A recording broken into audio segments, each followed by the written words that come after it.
Hello, GH fans, and welcome back to the Port Charles podcast. I am Eric, your host for this show, and today we're going to be doing a recap over the previous week. Hope everybody's having a great Friday, and what an explosive end of the week.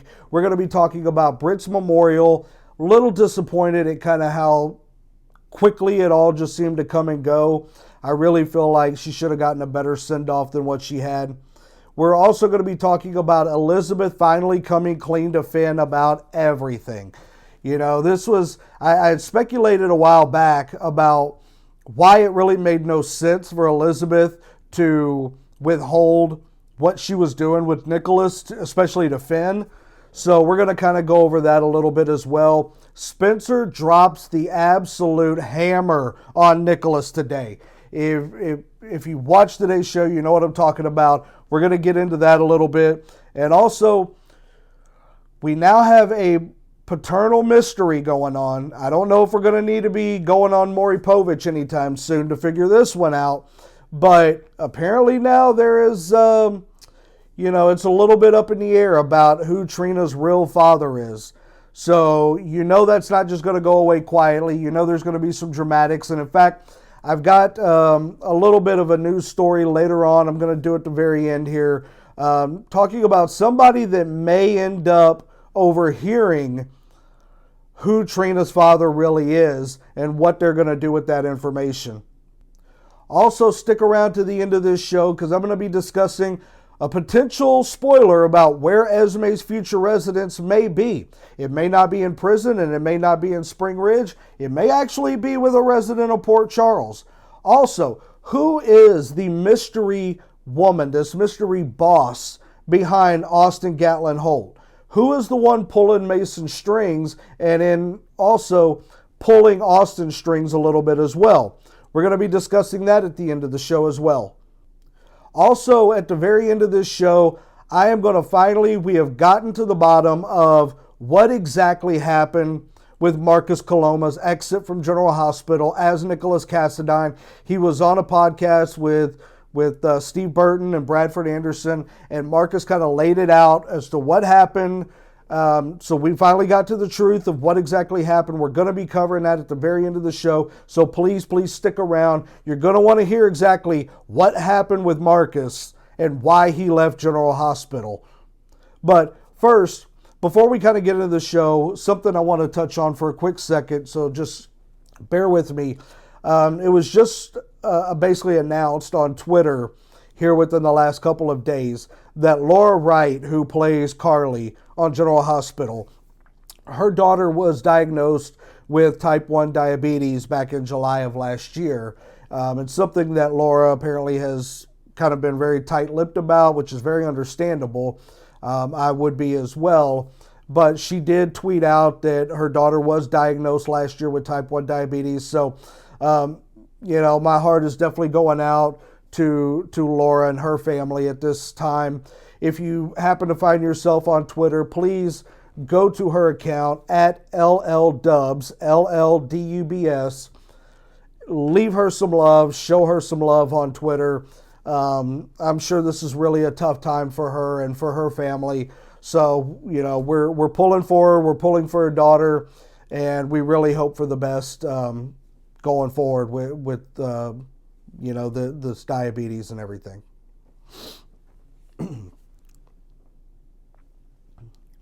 Okay, folks, so we kind of started out the week. We found out that, now there's some speculation that Taggart might not be Trina's actual father, there's a chance it might be Curtis.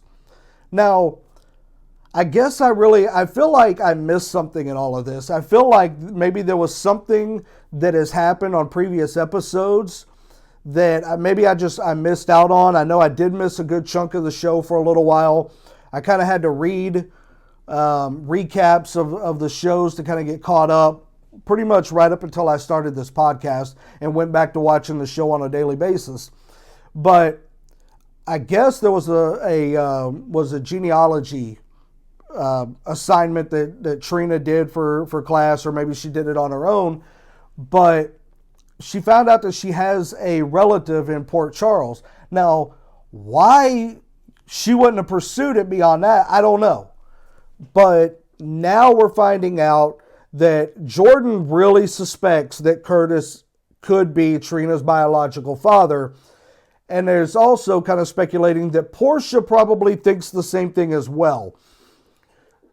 Jordan finally had to open up to Stella and kind of tell her the truth of what she thought, what she suspected. Nothing is for sure. We don't know anything for sure. So, is Curtis the father? Leave me a comment. Let me know what you think. Is Curtis actually Trina's biological father? I'm going to go out on I'm going to say yes. I think she is. I think the fact that you don't really have Taggart in the picture very much, you've had Curtis and Trina kind of getting closer since Curtis and Portia are now getting married. And you know what? Before Curtis and Portia get married, this is the one thing that they're going to do that's the most important thing that they could possibly do before the wedding. And what they're going to do is they're going to hit that like button and hit that subscribe button on this channel so that they can find out who Trina's real father is. That's what Curtis and Portia are going to do. But anyway, I think that Curtis is going to be revealed as Trina's father in all of this. But leave me a comment and let me know, what do you think? Do you think it's Taggart? Do you think it's Curtis? Do you think that they need to go on Maury Povich to figure this thing out? Because Maury will knock this thing out in about half an hour. We'll have an answer. So anyway, what do you think? Let me know. Leave a comment below. Also, taking up a good chunk of the week was Britt's memorial, but not the memorial itself. We spent several days talking about it, and when it finally came time for the memorial, I was really kind of disappointed. Now, I realize Britt didn't have a lot of close friends, so she's not going to have a lot of people standing up to speak for her, but I was really expecting to feel more emotional than what I did. And, shout out to Perry Shen, who plays Brad. This guy has been just killing it lately. Everything he's been doing has been just absolute gold over, the last, year or so. I mean, this guy has really been bringing it to every scene. So I was expecting a little bit more from Britt's memorial, but I was happy to see she got her photo on the General Hospital Wall of Fame with all the doctors that have really made an impact on the show over the years there at GH. So that was really nice to see. Hopefully the same thing will be done for Epiphany once the filming kind of catches up with what has actually happened in real life. But yeah, overall, I was a little disappointed. I was really kind of expecting more emotion and more of the actual memorial than what we were given. We were kind of really only given one episode to kind of, go through everything we had to go through for her memorial. I don't know. What do you think? Do you think that it was a nice enough memorial for Britt, who really, throughout the whole thing, really didn't have a lot of close friends or family? Or, like me, do you think that Britt probably deserved a little bit more than what she got? I mean, at the end of her life, she was a hero. She did die saving someone's life. I would really think that the hospital would have gone above and beyond. I mean, she was the co-chief of staff, for crying out loud. You would think that would kind of deserve something more than what she got. I don't know. Leave me a comment. Let me know. What do you think? Do you think Britt deserved better, or do you think that her memorial was good enough for what we got? Finally, Elizabeth comes clean. She came clean to Finn. She explained everything that I was saying a while back. Elizabeth, there was no reason for Elizabeth to have ever lied to Finn about this whole thing. And here's why. Elizabeth and Finn covered up the death of Peter August for how long? I mean, if there was anybody that Elizabeth could trust with a monumental secret, especially of a crime committed, it would be Finn. She had no reason to ever keep this from Finn and damage her relationship in the process. Now, granted, you could say that, well, if she would have come clean, it might have ended their relationship at that time, and maybe it did. But the way she went about it definitely ended the relationship. There was no ifs, ands, or buts about it. She blew that thing up the moment she lied to Finn about what was going on between her and Nikolas. At the end of Friday's episode, the end of today, Elizabeth told Finn, look, I've got to turn myself in. I can't have this on my conscience anymore. I'm going to turn myself in to the police. And Finn, as we see on the previews for Monday's show, he's going to stop Elizabeth from doing that. He is not going to let Elizabeth turn herself in and go to prison for Nikolas. So, I don't know. What do you think? Do you think that Elizabeth's going to change her mind? Do you think Elizabeth's a kind-hearted person? She makes a lot of mistakes, and I know I'm very biased. I love Elizabeth Weber. Love her. Favorite person in the entire show. Love Elizabeth. So, yes, I'm biased, but do you think that her conscience is eventually going to get to her and she's going to confess to somebody? Or will Finn manage to convince her, don't do it, let it go, we're not going to have to worry about it? The final part of this recap, Spencer finally dropped the hammer on Nikolas. He has the goods on Nikolas. Ava gave him the taped confession, which I still think Nikolas could weasel his way out of, because there's no physical evidence that Nikolas pushed or threw Esme over the parapet at Windermere. I think in Soap World, I think Nikolas could probably get out of it, even if it got turned over to the police. Having said that, Nikolas is now having this held over his head by Spencer, and as Nikolas said, the father-son dynamic is completely dead. It's done. Spencer is definitely his own man now, even though he is very much a Cassadine. And by the way, I have to admit, I am loving the job that Nikolas Chavez is doing right now as Spencer Cassadine. I mean, when he first kind of came on, it was like, okay, they've never really given me a reason to care about the Spencer character, other than kind of like, you know, when he was a kid, it was like, okay, the character was kind of cute. He was written for very well as far as his dialogue. And he was always kind of smarter than his age. He was wise beyond his years. But I now have a reason to care about Spencer Cassadine. Whether you like him, you don't like him, it's irrelevant. I have a reason to care about the character now and what he's doing and where he's going to go from here. And I think that is all due to the amazing acting of Nikolas Chavez throughout this whole thing. This dude is just an amazing actor. I mean, I am loving the work that he's doing right now. And hat tip to the writers and the directors for putting him in a position to where he can shine, he can excel, and he's doing an amazing job right now. But Spencer has the goods, and Nikolas hasn't said he's going to sign over the rights to his baby yet. Who knows what he's going to do? We know he went to Windermere. We know he's going to give Ava all kinds of what for next week. But what is Nikolas going to do after that? Is Nikolas going to leave town? Is Nikolas going to die?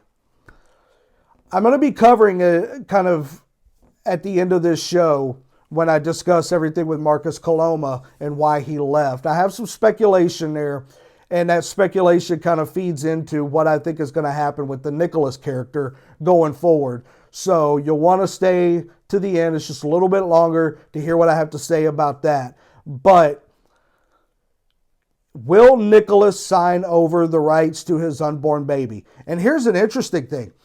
If Esme ends up signing away her rights and Nikolas signs away his rights at the end of all of this, and they do it at the same time, who actually has rights to this unborn baby? I mean, how does that work? And I think Spencer, I really feel like he's making a mistake in this, and I'll tell you why. Spencer is not squeaky clean by any means. He just got out of prison. If you were to take this into a courtroom and you were trying to put what Nikolas did and what Esme did and what Spencer has done all in one big bowl, if you're a judge, you're not going to give custody of this child to either of these three. And if you're a judge and you hear this and you go, okay, I agree with the plaintiff. I don't believe that this baby should go with Nikolas Cassadine. I also don't think the baby should go with Esme Prince. The judge could turn around and go, I don't believe that baby should go to Spencer Cassadine. And in the end, the person who may end up with this child could be Laura. And I know the last thing Laura wants is to be raising a baby. So with logic implied, and I know, again, it's a TV show, it's a soap opera. It's hard to really put logic into this. But throwing in logic, I don't think any of the three are fit to raise this unborn baby. That's just me. I think Spencer's making a huge mistake in all of this. And I think he's overcalculating how this thing really could play out if he were to go to court over it. I don't know. Let me know. What do you think? That's been our recap for this show. We've got some news coming up now. So what do you think? Is Nikolas going to sign over custody and his rights of this baby over to Spencer? And if so, what does that do to the dynamic between Nikolas and Spencer going forward? I think it's really interesting that these two are going to become enemies now and that any hope of reconciliation is just absolutely done. But what do you think? What do you think is going to happen between these two going forward? All right, folks, we got some news here, possible news about where Esme Prince could end up residing. Now, I say that under the caveat that I think Esme is going to skate on all these charges. I think as far as the revenge porn goes, because of her condition right now, and it's still up in the air whether that's real or fake. We don't know whether she's faking the amnesia or if she really can't remember anything. But I think Martin Gray, being the attorney that he is going to get Esme probably community service at the most. So I think Esme skates on everything else. She won't be convicted as the hook killer. So she'll get probation. She'll have to do community service and things like that. But where is Esme going to go? She's not going back to Windermere. She doesn't really have any family other than Heather Weber and Ryan Chamberlain. She certainly doesn't want to stay with them. And she doesn't really have any friends in Port Charles. I mean, granted, maybe Spencer. But an interesting theory has come up, and hat tip to Heather Hughes on this one. I believe this is soaphub.com. But the title of this is Esme and Baby Live with Liz After Freedom. New house guest stun Cam. So the speculation is that Esme may go live with Elizabeth Weber and her family. And the reason being is because Elizabeth, being so torn with guilt over what she did helping Nikolas keep Esme captive, she may take Esme in to A, kind of help her through the whole situation, and B, also to kind of keep a close eye on her in case her memory starts coming back. Now, the interesting dynamic with this is you're going to have Esme, who's a young woman, living under the same roof with Cameron, who just had his heart broken by Jocelyn.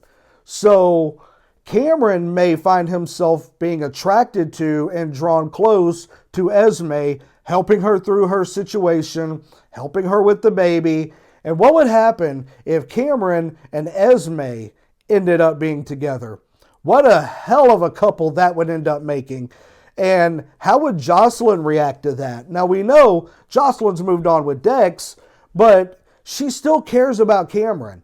Would she want to see him getting that close to Esme? She may not have any say. She doesn't have any say if that were to happen. But that would definitely make for a very interesting dynamic.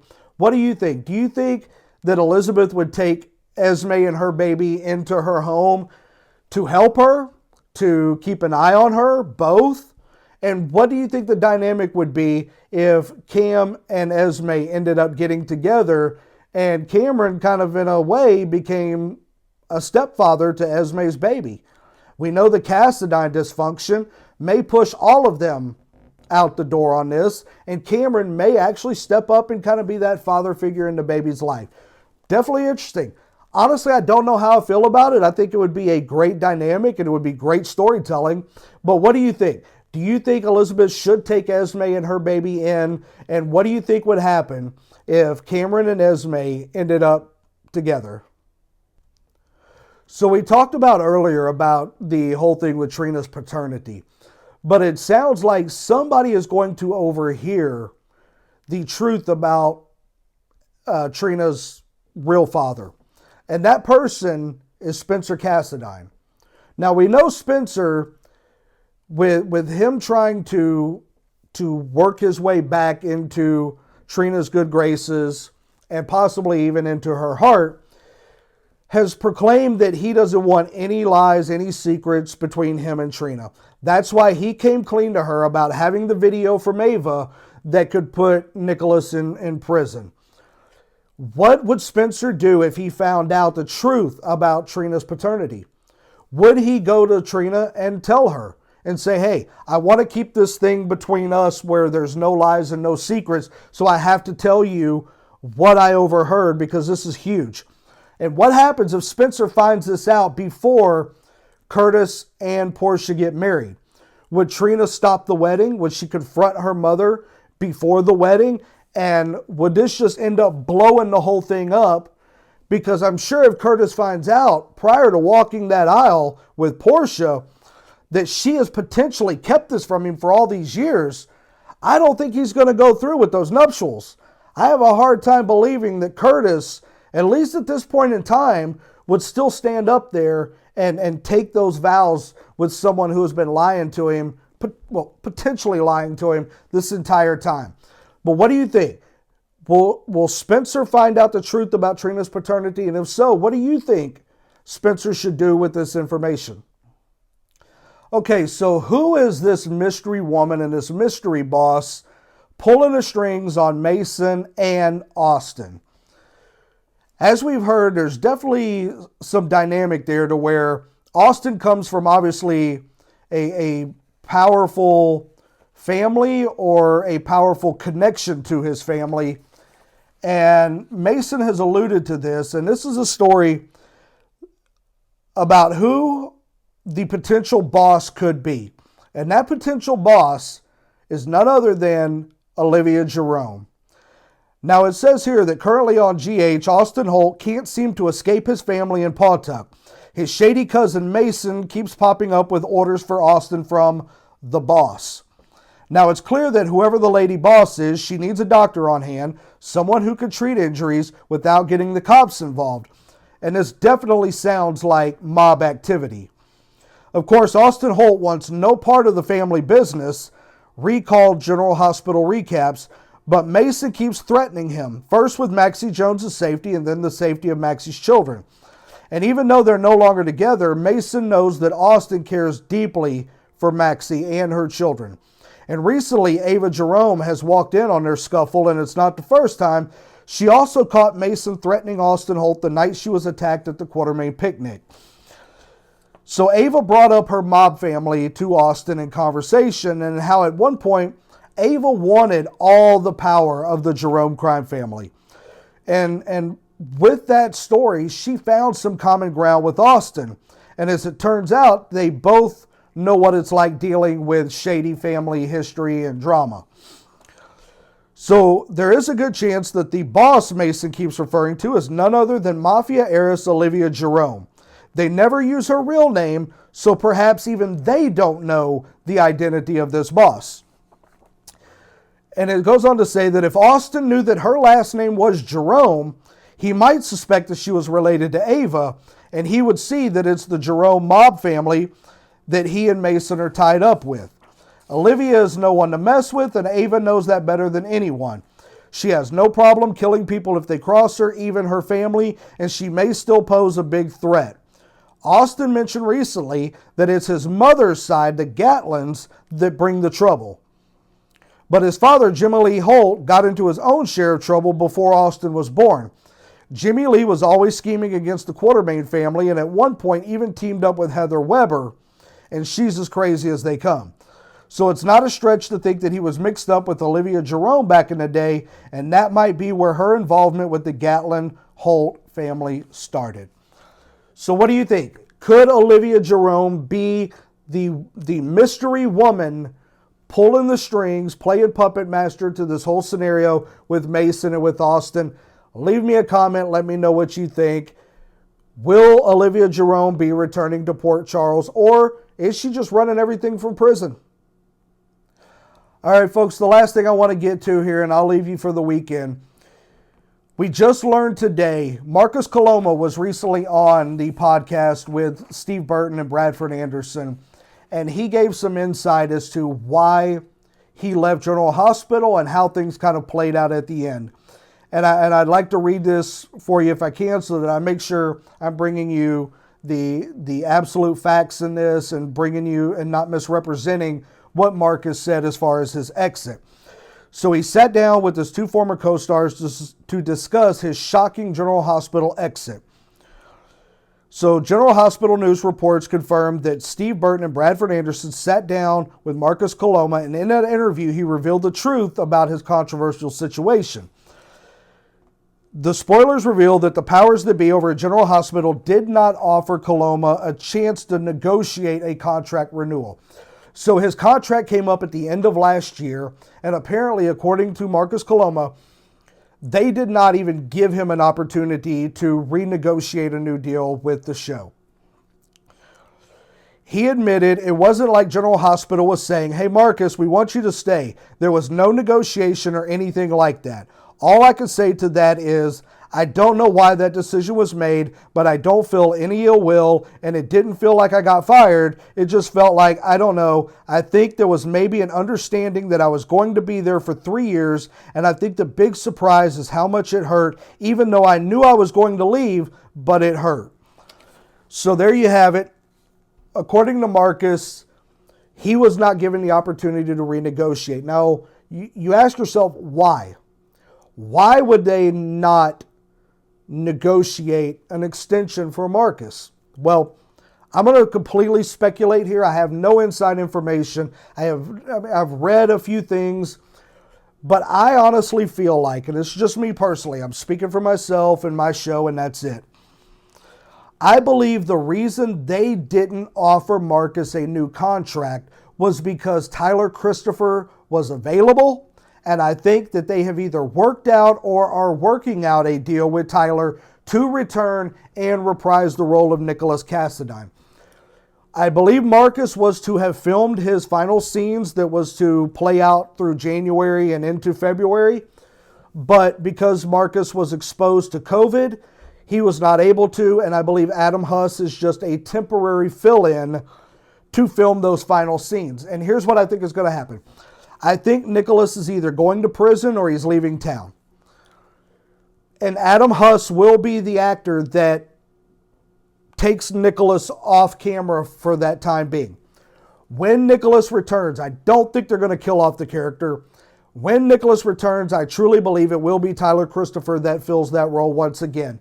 And as much as I hate to see somebody lose their job and lose a contract and you know, have that opportunity to, you know, earn a living doing what they love. And hat tip to Marcus Coloma. I think he's handled this with a lot of class, if that really is the case, and that's what happened at the very end. But it'll be very interesting to see if Tyler Christopher does come back. I think if they didn't have Tyler Christopher, they would have given Marcus another 3 years. I don't see any other reason why they would not have given Marcus. It's not like he's doing a bad job. He's doing an awesome job as Nikolas, and he's really kind of coming to his own with that character in that role. So what other reason would there have been if you're not killing off the character? And I'm not saying they're not. My speculation, I don't believe they are. But if you're not killing off that character, why would you not have re-signed Marcus to continue playing it? To me, the only reason that makes sense is that Tyler is coming back to once again play Nikolas Cassadine. Again, 100% speculation. I don't know for sure. I'm watching this like all of you are, and I see some things here and there, but I have not read that that is the case. I have not heard that that is the case. Nobody has confirmed that Tyler Christopher is coming back, so don't take this as me saying 100% he's on his way back. That's just my speculation. But leave me a comment. Let me know. What do you think? Do you think Nikolas is going to get killed off? Do you think he's going to prison? Do you think he's going to split town? And if they don't kill him off and the character comes back, do you think it'll be Adam Huss full-time in that role? Or do you think it'll be Tyler Christopher returning to General Hospital as Nikolas Cassadine? Folks, I want to thank you so much for tuning in. I appreciate it, and I'll catch you next time on the Port Charles Podcast.